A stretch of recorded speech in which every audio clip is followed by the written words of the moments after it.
Bien, amigos, nuestro querido amigo, el doctor José Enríquez, conocido entre sus amigos como Piccolo, que es escritor, comunicador, presidente de los ecologistas del Maniel. El Maniel es San José de Ocoa.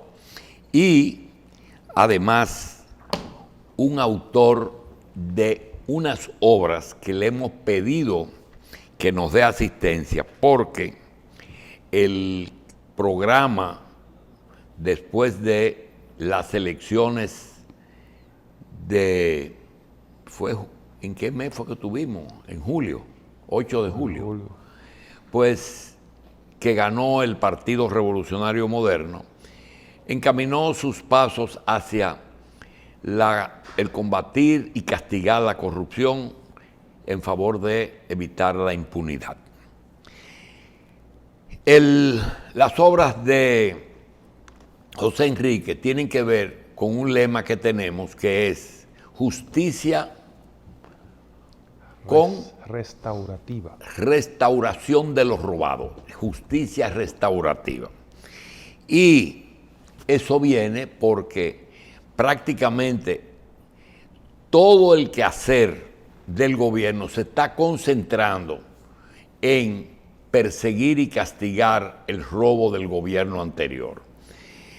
Nosotros le hemos pedido ayuda a Piccolo porque él tiene una obra que tiene que ver con confesión premiada, que es una costumbre o una ley o una disposición que tiene la justicia norteamericana para, a cambio de información, disminuyen las penas en los tribunales norteamericanos. Es decir, si usted confiesa o da a conocer información que acorte los procesos,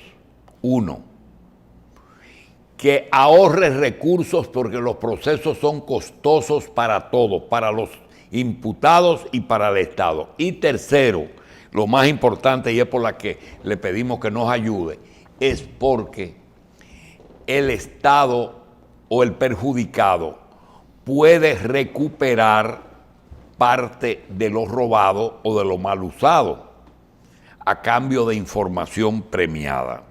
Le damos la bienvenida porque también tiene otra obra que tiene que ver con la corrupción y la historia de la corrupción. Parece que eso llegó en las carabelas. Vamos a comenzar primero con la confesión premiada. Gracias por estar aquí. Quisiéramos comenzar diciendo que si la confesión premiada es una figura solamente norteamericana. Sí, buenas a todos, gracias. Gracias al doctor Castillo, Cristino del Castillo, viejo colega, y al doctor Jacín, como siempre. La corrupción es una cultura de Estado.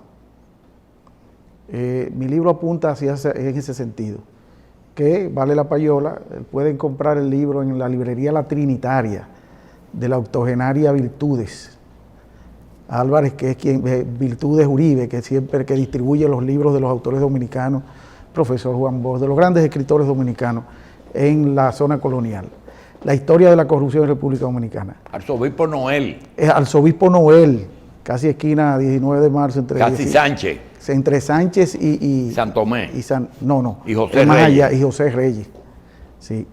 Entonces, se trata precisamente que hay que partir de la concepción de que la corrupción es una cultura de Estado, adquirió legitimidad de Estado y se le ha dado continuidad en el Estado por las clases dominantes desde la colonización.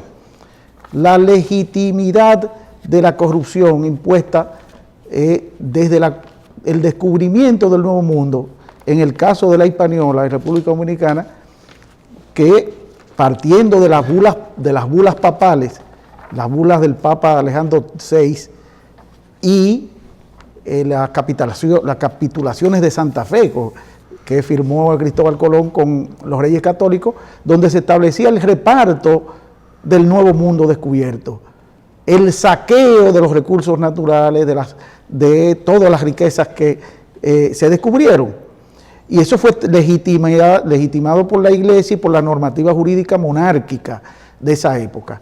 Y se establecía la repartición. Perdón, me está diciendo algo que yo cito mucho, y es que en las confesiones religiosas, en uno de los capítulos que tiene la Iglesia, exige que cuando alguien va a confesar algún pecado que implique enajenación de lo ajeno, porque enajenación enajena, ¿verdad? Entonces, lo primero que le dice o decía la Iglesia es: ve y repon el daño y vuelve a confesar. Si tú tenías que devolver lo robado, hiciera que tú lesionabas la fama de alguien, tú tenías que restaurar o tratar de restaurar, entonces era que te ponían una penitencia un poco más leve.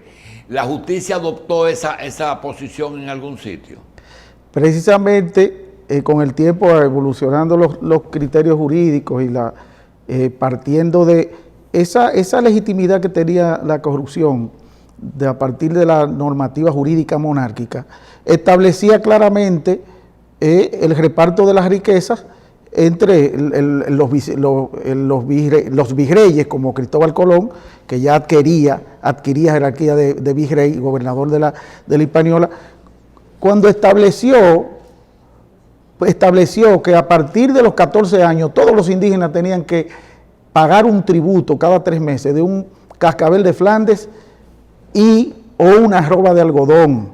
O sea, el cascabel de Flandes tenía 3.80 gramos de oro. O sea, tenían que dedicarse en los ríos a buscar el oro, que ya mediante estafa, Colón ya había cogido el gustito y había aprendido, estafando a los indios cuando llegó a Guacanagarí, cambiándole espejitos por oro. Y es cierto, eso parecería como una anécdota popular, pero eso está escrito en el diario de Colón. O sea, cambiaban al principio los espejitos, pero ya cuando lo conquistaron, por no decir cuando los esclavizaron, entonces tenían que pagar ese tributo que era legal, legítimo. Luego, en todo esta continuación en el Estado, en República Dominicana, por eso yo quiero plantear que esto se ha convertido en una cultura de Estado, adquiere un carácter de Estado como cultura nacional y como parte de un paradigma que también en la pirámide social los dominicanos, los ciudadanos comunes también lo asumieron como comportamiento normal desde esa época, porque esos mismos cortesanos que trabajaban en la corona se asociaban con los mismos esclavos indígenas y luego con los negros para robarle del mismo oro que recogían para la corona, robarlo también y contrabandearlo. O sea, eso se arrastra.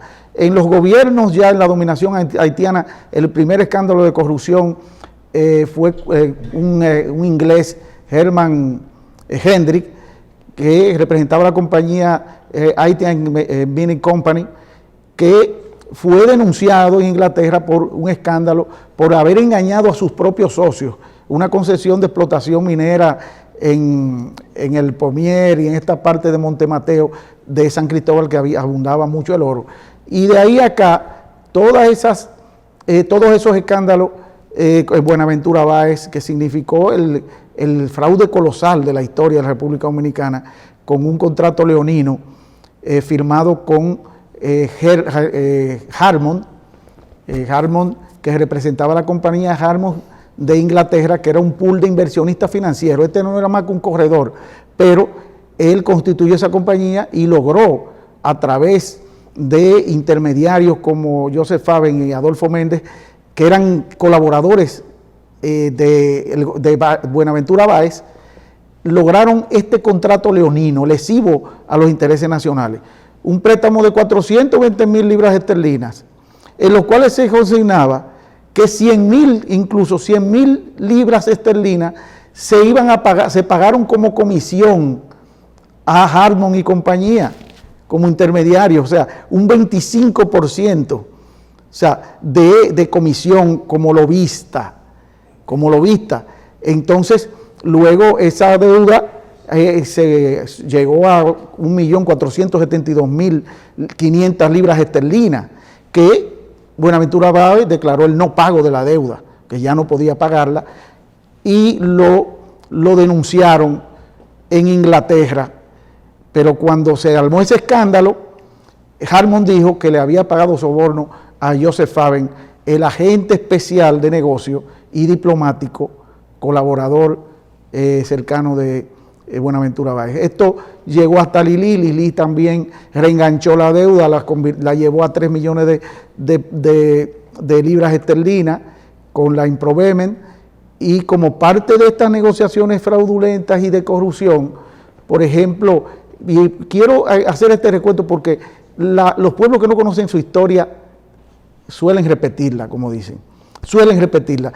En esa época se tomó un préstamo de 300.000 libras esterlinas, cuando Lili, para la extensión del tren, lo que hoy le llamamos metro, la extensión del tren de Santiago hasta Moca. Y se pagó 2 veces la corrección de la línea del tren de Puerto Plata a Baja Bonico y la corrección de la cremallera. Pero ese préstamo lo tomó Lili, él siendo él mismo gobierno, y él era accionista de los prestamistas. Él tenía el 50% junto a su socio Juan Bautista Vicini Burgo, este gran fundador de la Casa Vicini, que todavía existe como el emporio más grande de República Dominicana. Juan Bautista Vicini Burgo y Lili eran socios y se prestaron ellos mismos al gobierno esos $300.000 para corregir una línea de tren que nunca se terminó. Y se repitió 2 veces. Esto es parecido, por eso hablo de que la historia se repite, con lo del Azunlán. El Azunlán se pagó 2 veces, parte de la denuncia en contra de la Azunlán, de los 2.767 millones, es que se pagó 2 veces las mismas obras.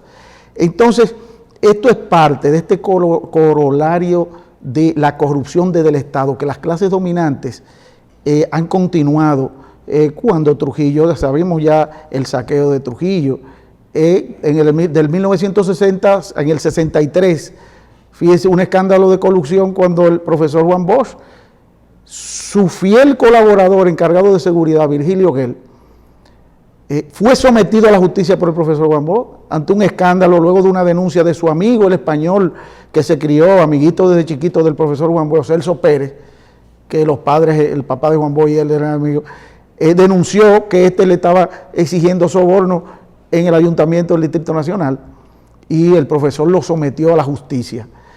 Luego tenemos la corrupción de Joaquín Balaguer en los 12 años, que admitió que la corrupción se detenía en la puerta de su despacho. Viene el gobierno de Antonio Guzmán, que el profesor Bosch y el PLD, recuerde el álbum de la corrupción.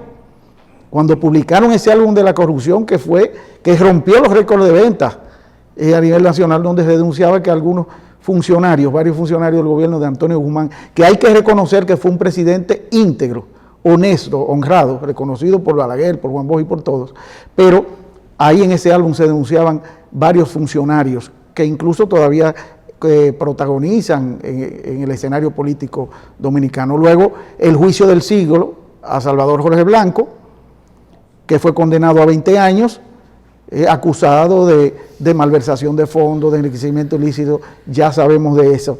Después vuelve el escándalo de Hidroquebe, en el segundo gobierno del doctor Joaquín Balaguer, en el 86, en el 91, 92.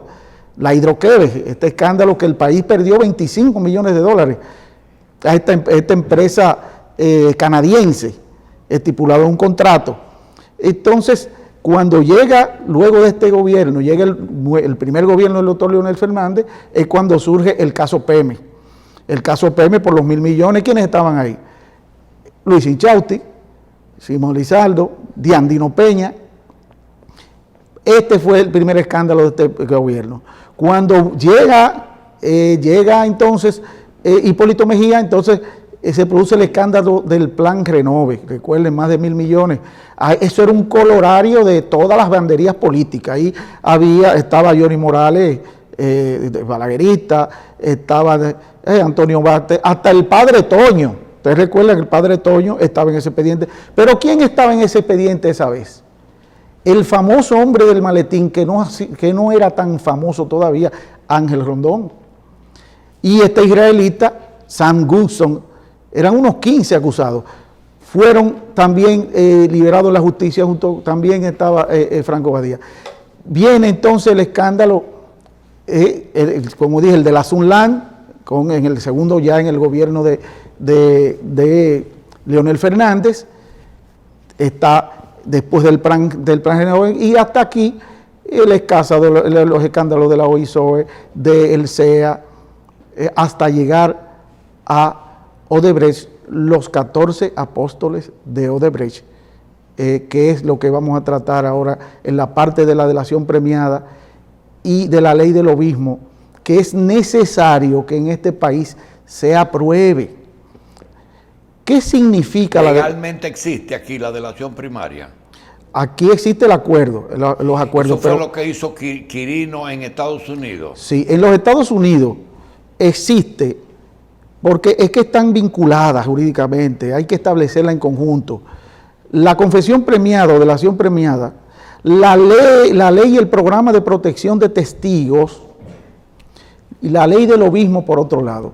Son tres cosas diferentes. Son tres cosas diferentes, pero que guardan relación con el crimen organizado, con el soborno, con el tráfico de influencia. Pero son tres cosas que antes eran delitos, que pasaron a legalizarse. Es decir, ser un lobista era un buscón de leyes. Sin embargo, eso lo legalizaron, que haya gente que gestione, que no es más que el hombre del maletín. Surgió en Inglaterra, porque la palabra lobby significa sala de espera. Por eso le decimos en los hoteles, espérame en el lobby. Porque en los lobbies, en el lobby de la Cámara de los Lores, en el Parlamento inglés, de Gran Bretaña, acudían los cabilderos a conversar con los legisladores, a conversarlos sobre proyectos para beneficio de su sector, sea industrial, agrario, las corporaciones bancarias. Y se creó esa denominación, el lobista. Hasta los años 1870, en Inglaterra, empezó a decidirse sobre la necesidad de resolutar de una resolución ya aprobando las actividades de los lobistas, representando a grandes corporaciones, incluso a gremios sindicales, a partidos políticos y a gobiernos extranjeros. En Estados Unidos, por igual, le llamaron lobistas porque en el gobierno de Ulysses Grant, cuando la guerra de secesión, recuerden que la Casa Blanca se quemó, la Casa Blanca. Entonces, él tenía que despachar en un hotel, en el Hotel Willard, que estaba al lado de la Casa Blanca, tenía que despachar y recibir a los lobistas en la sala de espera, a los cabilderos, que es sinónimo de lobista, para despachar, recibir las iniciativas para someterlas al Congreso, pero también porque, según la anécdota, su esposa no permitía que él fumara en la habitación. Él fumaba de este tabaco. Entonces la esposa, cuando estaban hospedados en el hotel, porque la Casa Blanca se quemó, ella no quería que él fumara, y entonces él tenía que despachar o en el patio del hotel o en la sala de espera, en el lobby de ese hotel Willard. No es así, no, hasta el 1946, cuando se emite una resolución ya reconociendo la labor de estos cabilderos en el Parlamento, en la Cámara de Representantes de los Estados Unidos, y se regula, se establece que tenían que registrarse en la Clerk House, que es la oficina de la Cámara de Representantes, para sus actividades lobistas. Y entonces se le daba una especie de registro y de licencia para ellos poderse reunirse en representación de la industria armamentista, de las corporaciones bancarias, JP Morgan, los lobistas de Wall Street, todo tipo de agencias, agenciando precisamente iniciativas y legislativas a favor de sus sectores. Entonces, esta ley adquiere ya en el 1969, 70 y en el 84, ya adquiere carácter de ley y se registran los lobistas. Por eso fue, señor doctor, que cuando se destapa la acusación de Ángel Rondón, usted recuerda que él dijo, no, yo soy representante, yo soy un comisionista de esta compañía. Tratando de ampararse en una ley que quizás hubiese existido en República Dominicana, si no se hubieran autoincriminado los jefes de él, de la Odebrecht, que se autoincriminaron, entonces denunciaron los sobornos. Pero pero acuérdate de algo, cuando él dice yo soy el representante, lo que está diciendo en un lenguaje sencillo, yo soy el vendedor de Odebrecht. Exactamente. Pero cuando él dice eso, implica que como vendedor tiene que ofrecer sus servicios en los lugares donde se vende el producto que él tiene. ¿Dónde lo vende? En una empresa que le va a vender al gobierno, le vende la obra y la forma de aprobar esa obra. ¿Dónde se aprueba? O en el Poder Legislativo y en el Poder Ejecutivo. Es decir, que el lobismo tenía un doble uso, que era lograr la aprobación del Congreso. Ahora, lo que parece que no era muy católico era el que los legisladores exijan o reciban algún tipo de dádivas por esa aprobación. Que ahí es que está el problema. Eso fue lo que llevó a la aprobación en Estados Unidos por los escándalos Wetred y el escándalo de Jack Abramoff, quizás el más grande de los lobistas de la historia de Estados Unidos, y del legislador Randy Duque, acusados de soborno. Pero hasta ese punto, doctor, suponiendo que Marcelo Odebrecht y los 77 ejecutivos de Odebrecht no se hubiesen autoincriminado y no hubiesen acudido a la justicia norteamericana y no hubiesen aceptado que ellos repartieron 788 millones de sobornos, pues así como comisionista y representante, porque aquí hay representante vendedor, mi tío Homero era representante de la casa inglesa que vendía a los dueños de las tiendas árabes, al Padrino, aquí en la Duarte, en la Mella, la tela de casimir inglés, que venía del tejido de las ovejas de Cachemira. Y él era representante de Inglaterra, y él recibía sus pagos y sus comisiones, igual que los comisionistas de las grandes casas del Grupo Corripio, de las grandes casas, como usted dice, comisionista. Él pudo haberse defendido si estuviera... ¿Qué es lo que le está permitido al lobista? ¿Dónde comienza la ilegitimidad en la metodología de convencimiento? Porque el lobismo, por ejemplo, en Estados Unidos es una institución legal. Tú puedes perfectamente estar registrado como un lobista. Ahora, ¿qué es lo que te permite hacer? Eso que está preguntando el doctor es el gran misterio. Porque, ok, yo soy lobista y debo lograr que se apruebe un préstamo o una obra por un monto tal. Muy bien. ¿Qué hace ese lobista en el Congreso? ¿Le dan participación para que él exponga las grandilocuencias de yo no he visto ningún lobista que nunca... ¿Cómo convence a los legisladores? ¿Verdad? Entonces, el asunto es que tú dijiste algo al principio, que cuando eso se universaliza, medio están aprobando una parte de la corrupción. Y que eso es peligroso, porque esa es la pregunta que está haciendo el doctor. Ven acá, y la función en el Congreso del lobismo, porque mira cuál es el procedimiento. Primero, el problema fue que Brasil instauró un método, y ese método tenemos que irnos al origen, que no he conseguido todavía nadie que se decida escribir ese libro, y es lo siguiente. Estados Unidos tiene un monopolio con los países de América. Es decir, tú haces una obra, si necesitas un préstamo de Eximbank, que es como se llama el banco que fomenta las exportaciones de Estados Unidos, tú quieres hacer un puente, una carretera, una universidad o una escuela, te prestamos el dinero, pero con una condición, de que esa obra sea con material norteamericano porque vas a usar el dinero de nosotros.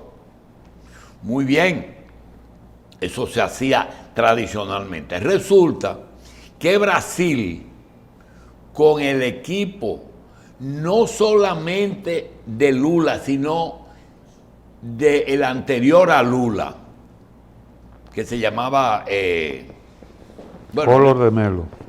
Collor de Mello no, Enrique Cardoso, deciden competir con Estados Unidos. Y a partir del año 2000, un poquito antes, comienzan a ofrecerle a los países las obras de Brasil. Pero tenían un obstáculo, que los gobiernos de América no eran muy proclives a hacer negocio con Brasil.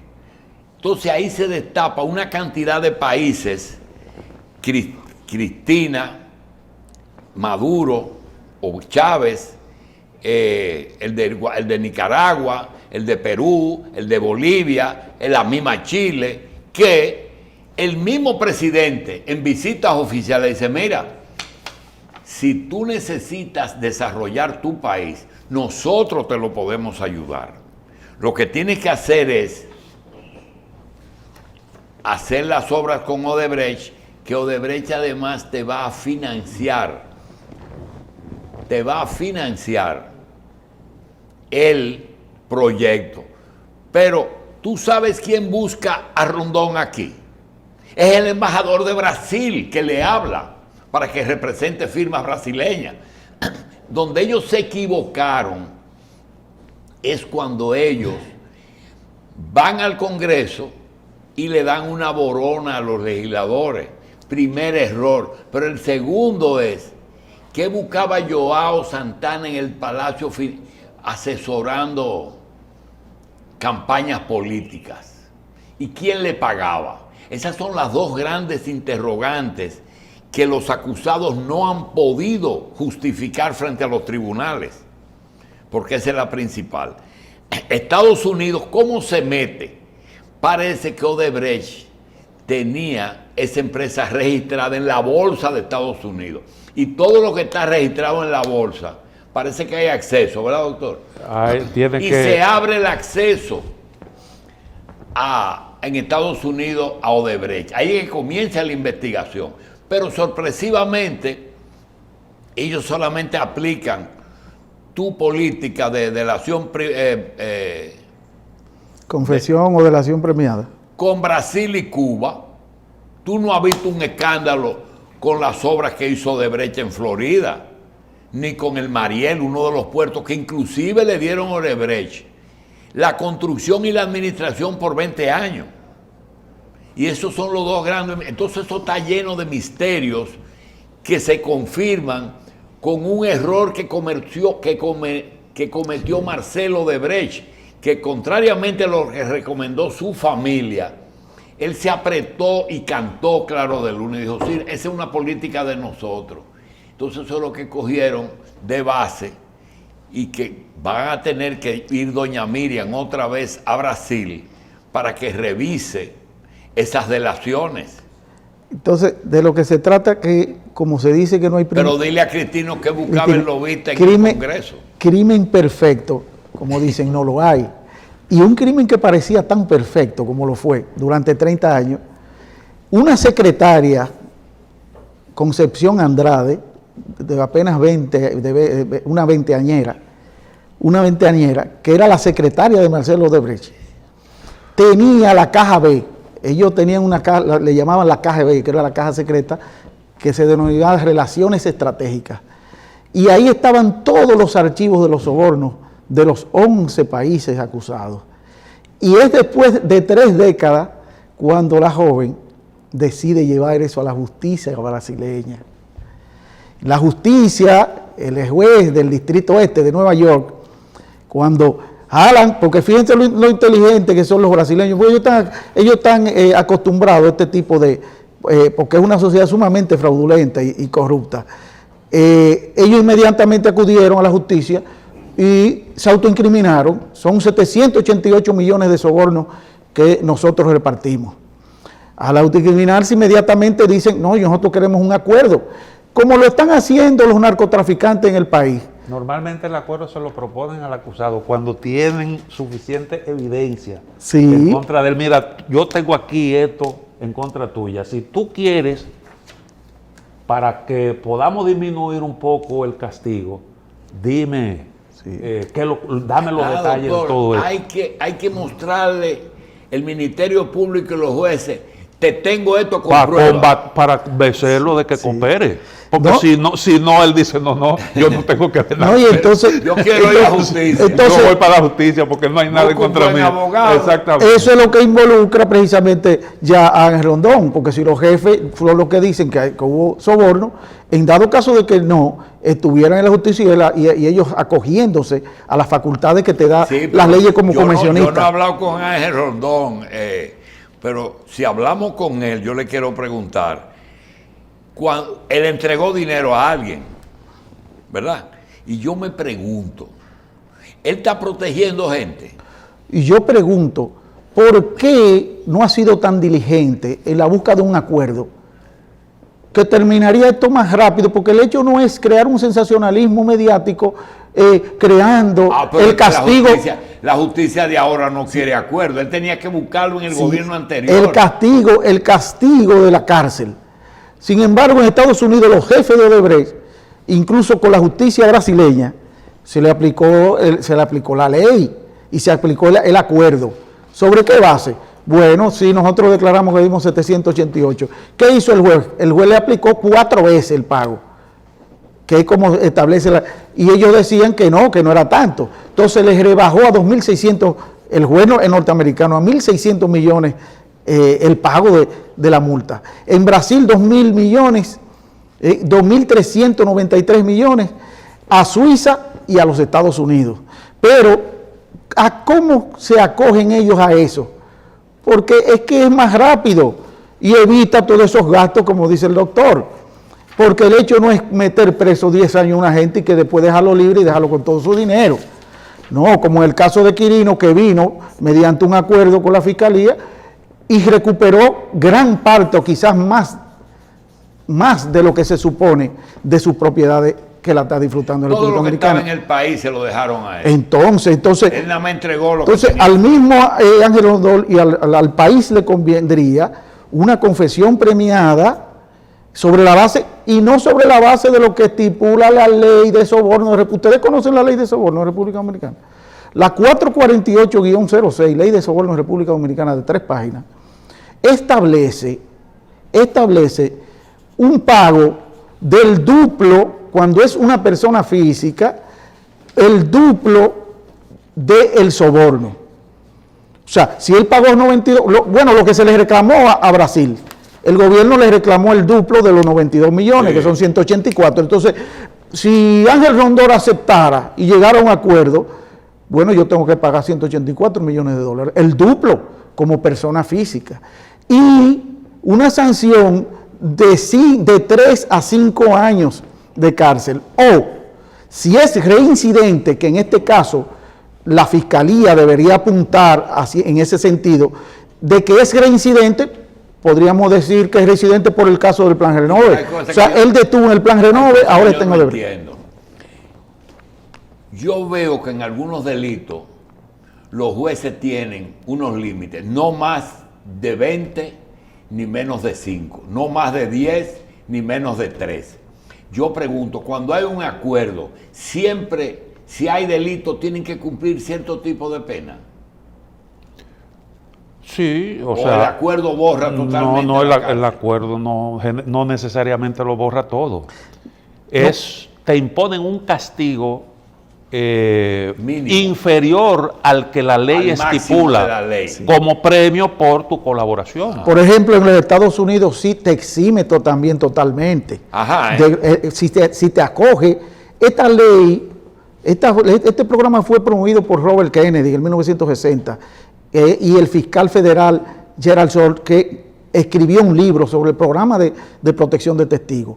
Si, por ejemplo, en el caso de los mafiosos, que ahí fue que surgió la necesidad de aprobar eso, de Joey Barbosa, Belachi y Larry, se aplicó buscando que a esta gente se le protegiera la vida a ellos y su familia y a los vinculados directamente.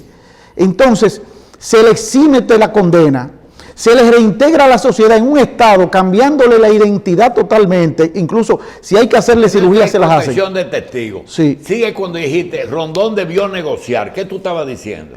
O sea, en una negociación, si se acogen a la ley de soborno de República Dominicana, porque la de allá, sí existe la 448, que allá en los Estados Unidos, en Brasil le aplicaron 20 años y se aplicó un beneficio de la confesión premiada que va escalonadamente en beneficio del reo. O sea, Marcelo Odebrecht, los primeros 2 años, régimen cerrado. O sea, los primeros 2 años y 6 meses trancado en su casa totalmente. Luego de esos 2 años y medio, entonces 2 años y medio más de régimen diferenciado. O sea que vas a salir en el día y te quedas en tu casa y los fines de semana no puedes salir. Luego, más flexible, 2 años y medio más, donde ya tú puedes salir el día entero, día y noche, menos los fines de semana. Luego el último régimen donde tú puedes salir el día entero de tu casa hasta los fines de semana con tu grillete. Pero que recibes el beneficio de un porcentaje de tu patrimonio y de un porcentaje en esos casos. En los casos, como le dije, de crimen organizado y de terrorismo, en el título 18, el título 21 de la ley norteamericana del control del gran crimen organizado, establece que estos tienen que ser protegidos por el Estado. Los reintegran a la sociedad garantizando la parte de su patrimonio, como el caso de Quirino, o en su defecto, si tiene su vida en riesgo porque las mafias lo pueden matar, entonces los reintegran a la sociedad, pero le borran la identidad totalmente, lo borran del mapa, pero le garantizan su bienestar y de su familia. Sí, pero cuando llevaron a Víctor Díaz a la corte, que en ese momento la doctora Miriam Germán era jueza, nosotros le pusimos más atención a una relación primaria que tenía, una amistad que tenía Miriam con Víctor, que con lo que ella dijo, que eso sí era importante. Cuando ella vio ese caso, en que primero era un caso que la prueba estaba fuera del país, un caso en que allá mismo había problemas, un caso que implicaba 14 países. Ella dijo, tengan mucho cuidado en implementar ese expediente porque es muy complicado y muy complejo y nosotros no percibimos. Y tú sabes que ahora, ya como fiscal también dijo, yo no puedo trancar gente a gusto de los políticos, aquí hay que buscar la prueba. Entonces ese elemento está pesando mucho porque esos testimonios hay que ver qué validad tienen. Por ejemplo, aquí hay una cosa que se usa en política, que es, aquí vino un preso que soltaron en Estados Unidos y que ya no tiene nada pendiente con Estados Unidos. Y Leonel Fernández ha dicho, me trajeron a Quirino. ¿Pero qué alegó Quirino? Que le debía 200 millones y que tenía que pagárselo. Pero de eso ni siquiera Quirino ha presentado pruebas. Pero Leonel no lo ha demandado por daños y perjuicios. Entonces, lo que te quiero decir es que si hay un caso complejo es ese, tiene demasiado aristas. Pero es que si el caso se parte de la simpleza de la denuncia de Marcelo Odebrecht de que es soborno y de la justicia norteamericana, pues entonces si se acogen a la ley de soborno, que no sería el interés nacional para resarcir el daño de la sociedad dominicana, yo creo que debe ser más profundizado, tratando de establecer la reincidencia en el caso de los que están ahí, y en vez de pagar el duplo, que paguen 4 veces, pero todavía aún así le conviene, porque él, supongo que tiene el suficiente dinero para resarcirle el daño a la sociedad. Teoría y el título del programa cada día son más, se ponen más de manifiesto que son necesarios. Tienen que llegar a un acuerdo. Lo otro es un proceso kilométrico y casi de varios años. Tú lo verás, eso no es problema de que a los presos, a los ladrones hay que meterlos presos. Primero, es la obra más grande que ha hecho el país, que fue Catalina. Segundo, la han enucleado como la única obra de Odebrecht. La prueba es que el gobierno de Leonel hizo más obras que el de Danilo. Sin embargo, Catalina sola costó más que todas las obras de Leonel y de Hipólito, porque Hipólito hizo el acueducto de la línea noroeste. Es decir, que son 3 gobiernos, 5 ministros de Obras Públicas y más de 400 legisladores que oyeron el discurso del lobista. Agréguele a eso los consorciados, que hay que ampliar y profundizar. Los contratistas consorciados, no, lo que pasa es que no se ha querido incluir, o no se han profundizado. Es uno de los grandes problemas que tienen los contratistas con la justicia. Mira qué pasa. Tú has estudiado más el caso de la cuenta. Mira, ¿qué pasa? A ti te dan una obra, por ejemplo, Félix Bautista, le entregan una obra, que no es el caso porque Félix no tiene nada de Odebrecht. Le entregan Sunland. Sunland tiene 130 millones de dólares de préstamo de un prestamista, de una compañía norteamericana.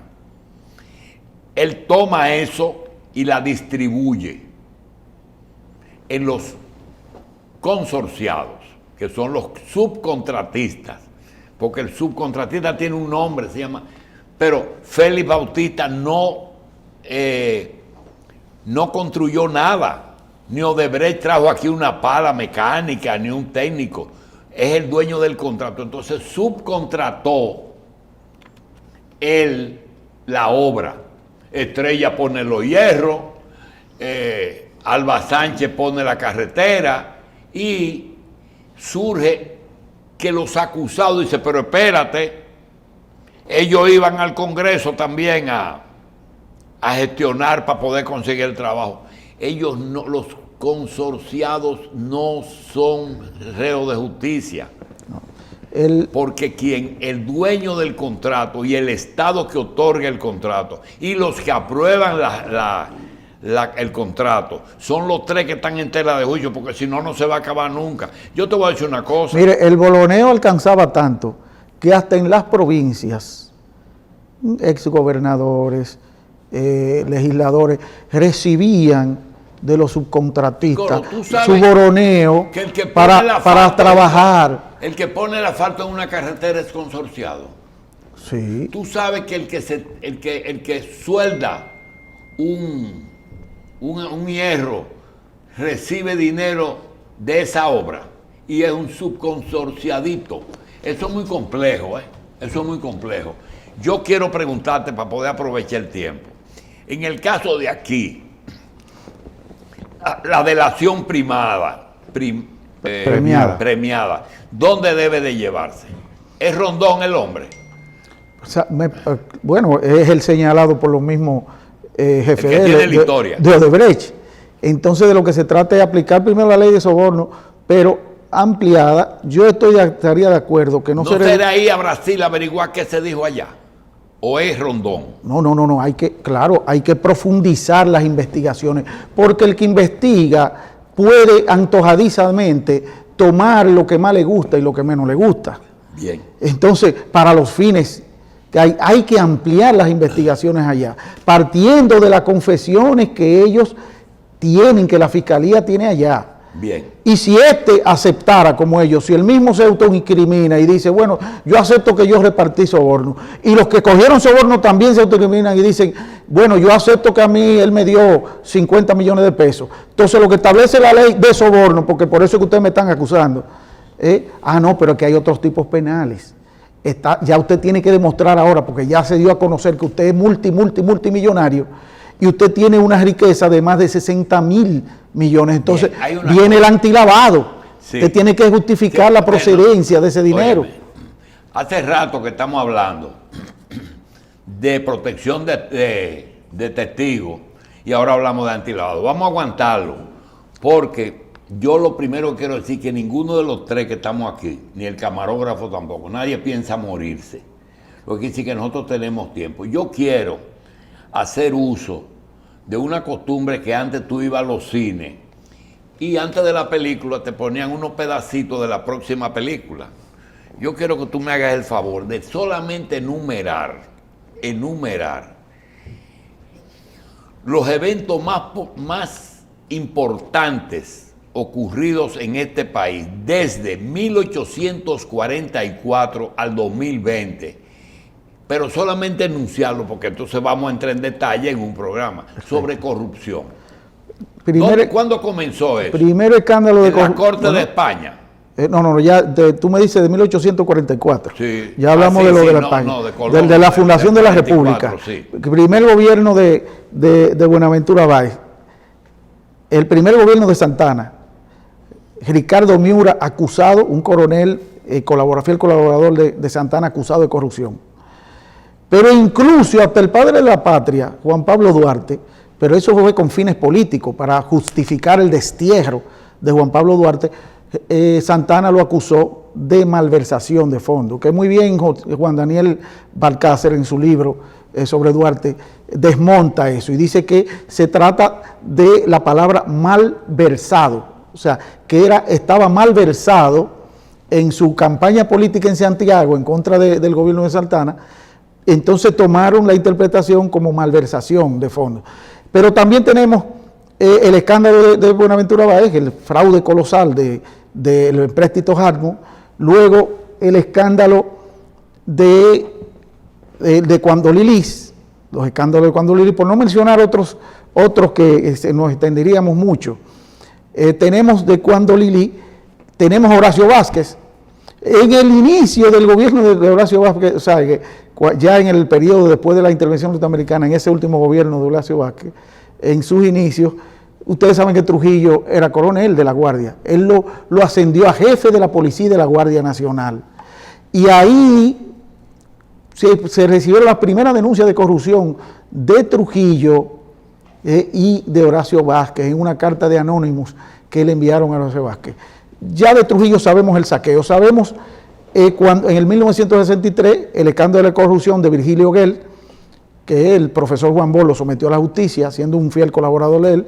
Tenemos los escándalos de corrupción de una burguesía de Nuevo Cuyón que surgió ¿se recuerda? Los 160 nuevos ricos del gobierno del doctor Balaguer, que reconoció que la corrupción se detenía en la puerta de su despacho en la era de los 12 años hasta el 78. El de Antonio de Guzmán, el escándalo que fue denunciado en el álbum de la corrupción, que eso estremeció el país. ¿Usted recuerda? Los dos pronunciamientos más que recordamos de los 12 años fue uno que dijo el propio presidente de la puerta del despacho y el que hizo el director del periódico más importante, que una vez escribió "Todos somos corruptos".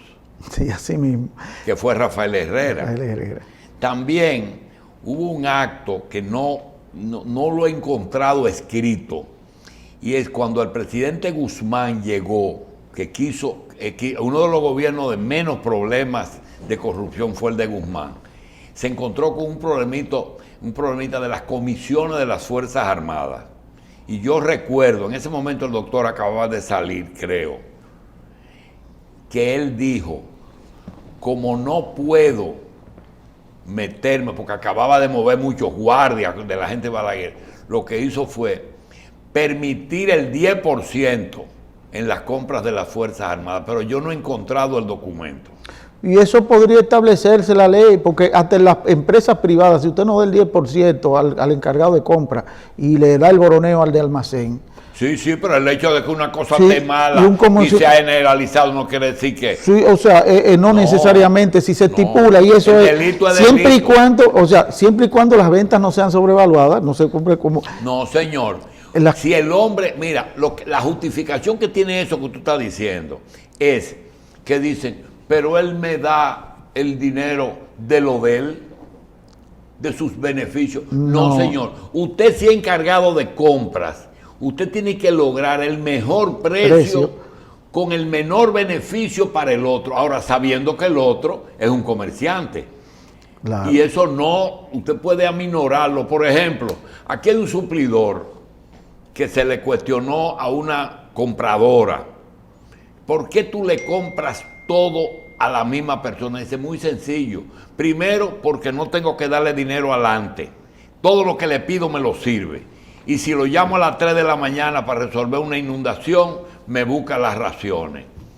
Esa es una razón, pero tú vas ahora donde compras y contrataciones y le dices que agricultura tiene que traer urgente comida para que los plátanos tengan que venir de Ecuador y no venderse a 30 sino a 10. Te dice, eso tiene que ir a un concurso y ahora está el juego trancado por eso. Es decir, que la legalidad a veces choca con, tiene su pro y su con lo otro. Tenemos entonces... Y ahora, lo último es Odebrecht. Recuerda el gobierno de Jorge Blanco, la acusación de corrupción, Leonel Almonte, que luego cayó preso el mismo Y presidente. recuérdese que usted en el periódico Caña Brava, que Cristino estaba ahí en el siglo, el carnaval de las exoneraciones que fue, usted hizo los periódicos completos con los listados de la gente que recibieron las exoneraciones de vehículos cuando Jorge Blanco. Luego de eso vuelve el doctor Balaguer en el 86, está el escándalo de la Hidroquebec, luego el escándalo del PM, cuando el primer gobierno de Mira, Leonel, en el segundo... Tú tocaste las exoneraciones y yo te voy a decir una cosa. ¿Tú sabes cómo pactaba Balaguer con los partidos minoritarios? Cuando le decían, doctor, es que nosotros no podemos competir con ustedes. Entonces le daba una exoneración y le ordenaba a la aduana que le permitan venderla. Aquí hay personas que tienen dealers que se generaron con venta de exoneraciones. Pero sigue con la historia de los últimos 3 gobiernos. Entonces viene entonces de nuevo... Jorge Blanco y después viene el gobierno de Hipólito con el plan Renove, que se lo endosa ese problema a Leonel cuando llega al poder, y también esos fueron o archivados o descargados. Todos siempre acusados por más de 1.000 millones de pesos. El PM, plan Renove, viene Sonland, que es el caso de Félix Bautista, viene la acusación de Víctor Díaz Rúas también, ya en esa época que Jenny Berenice llevó la acusación, y el voto disidente en la Suprema fue el de Miriam Germán, en contra de su amigo Víctor Díaz Rúas, que eso la gente tiene que tenerlo como parte de la memoria histórica, para reconocer cómo esta mujer ha diferenciado la amistad con el deber cumplido en ese aspecto. Bien. Pero también tenemos los escándalos que hasta ahora, el CEA, o escándalos menores, como el del CEA, lo de la ONSA, toda una serie de... y otras acusaciones que están en el tapete que no tienen las mismas características del soborno de Odebrecht, y que podría ser, mire, lo digo yo, ahora, estoy casi seguro que el de Odebrecht se va a resolver en el país, se va a resolver porque como todos los delitos de crímenes organizados, cuando proviene la acusación de los Estados Unidos, se llevan hasta las últimas consecuencias. Sin embargo, los otros se quedan navegando en el país, se resuelven en el país. Pero como la acusación es de los Estados Unidos, no hay otra alternativa, doctor, que resolverlo. Justificar el lema ese de justicia restaurativa con lo siguiente: los principales elementos de corrupción en República Dominicana no es que no han terminado, sino que ni siquiera han sido tratados. Odebrecht tiene una parte que hay que explicar, pero si no hacen una negociación, si se buscan abogados hábiles, usted va a tener un juicio que va a durar 10 años y van a salir libres o porque se van a morir en el camino o porque el juicio no va a terminar. Por ejemplo, aquí hay un juicio pendiente. Cuando Trujillo cerró los ojos en la George Washington,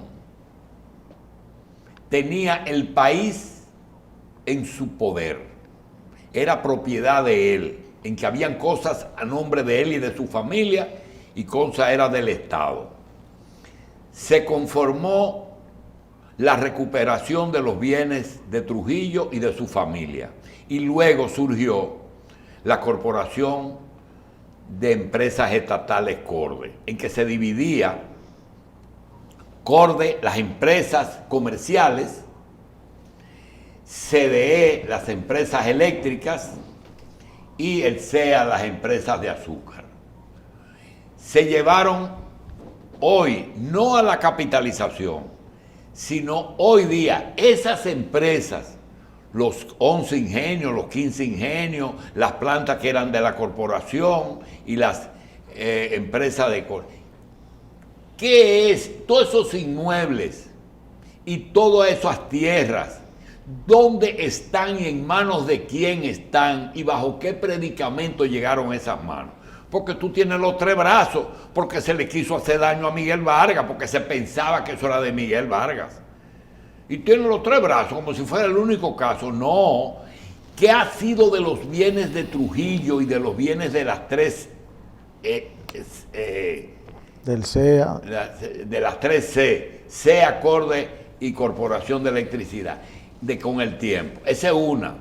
La otra es, ¿qué pasó con un presidente que va a Brasil a una visita, se monta en un avión sin ser piloto, lo prueba y resulta que el que cae preso, lo compra y el que cae preso es un coronel de la Fuerza Aérea? Entonces, si usted no es piloto ni sabe de aviones, ¿a qué usted va a comprar aviones? Pero eso no se puede hablar. No se puede hablar. Aquí se vendió Edeleste, una de las empresas eléctricas, y nadie ha dado cuenta de eso. Entonces yo creo que los casos principales de... Aquí hay una planta eléctrica que se llama... yo sé que esa planta eléctrica hay que pagar aunque esté apagada. Coyentric. Aquí se aprobó un contrato de la mayor riqueza de nosotros que se llama oro sin leerlo. Y cuando vuelven y lo someten tampoco lo leen, porque para leerlo se necesitaba un mes. Y te queda todo el mundo tranquilo. ¿Usted recuerda el Acuerdo de Madrid? Eso fue un contrato leonino también. Es que la mayoría de los casos solamente lo han manejado desde el punto de vista político. ¿Conviene trancar a Jorge Blanco? Vamos a trancar. Ahora conviene trancar a Danilo. Y así no se puede manejar un país. Eso es lo que volvemos... Es como la reforma constitucional, Picor, todo se hace cuando... Por eso volvemos a reiterar lo que dije, esta frase famosa, que el pueblo que no se conoce su historia está condenado a repetirla. Es una sinonimia histórica de lo que sucedió entre Buenaventura Báez y Santana, Horacio Vázquez y Jiménez, Leonel Fernández y Danilo, y sabrá Dios ahora, en este escenario venidero, quiénes serán los próximos actores Bien. De estas escenarios. José Enríquez, autor de dinos los Historia, títulos, los 2 libros sí, nomás. Los otros 10 no los digan. Historia de la corrupción en República Dominicana desde la colonización hasta Odebrecht. Bien. Le doy las gracias y lo convocamos para entonces, de esas empresas, nosotros entrar en detalle. Porque eso, ahí hay dicen que el caso más caro es el de Odebrecht. Es uno de la planta. Pero yo pregunto, ¿y el que no hizo la planta no va a pagar la culpa? Sino el que la hizo. ¿Por qué un presidente decide pasarse 8 años sin hacer una planta? ¿Qué recibió a cambio para mirar para otra parte? Señores, vamos a una pausa.